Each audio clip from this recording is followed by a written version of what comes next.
Hi guys! Magandang hapon. Sobrang init ng panahon. Papakita ko lang sa inyo itong bago kong naisip, ha? Para ilagay sa ating sari-sari store. Ito. Ayan.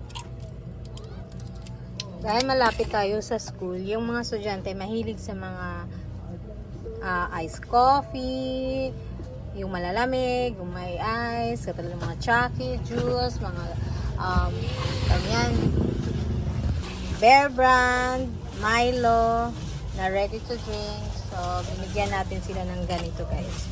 Yung may ice na siya. Yan. So, binibenta ko to ng 10 pesos. 10 pesos.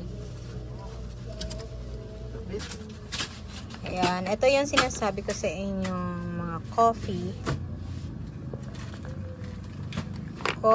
Meron tayong caramel latte, vanilla latte, and masarap tong green apple, at saka hazelnut americano. So, ilalagay lang nila dun sa cup na may ice cube. Ayan. Meron din tayong benta pala guys. So, ito yung trending ngayon na seaweeds.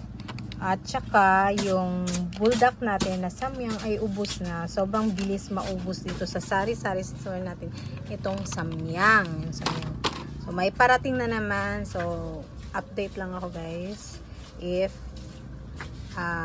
dumating na ang ating samyang.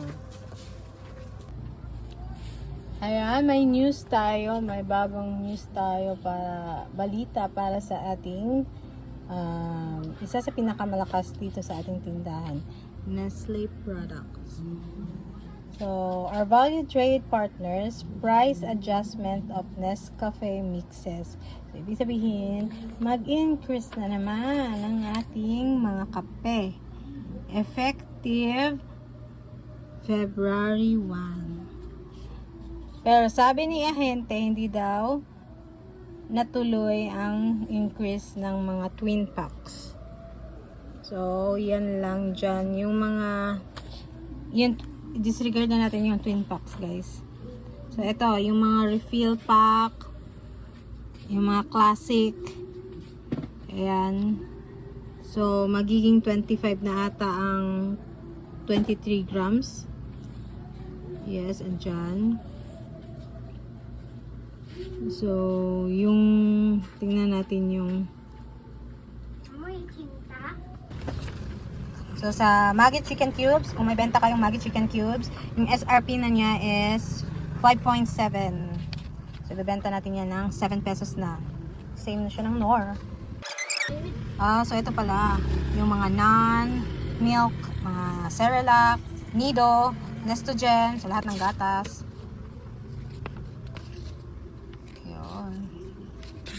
Mag-increase guys. Yan, sa kanila din pala S26. Yung mga Bona Kid, Bona, S26 Pro Meal, magtataas na yan guys. May pagbabago sa presyo.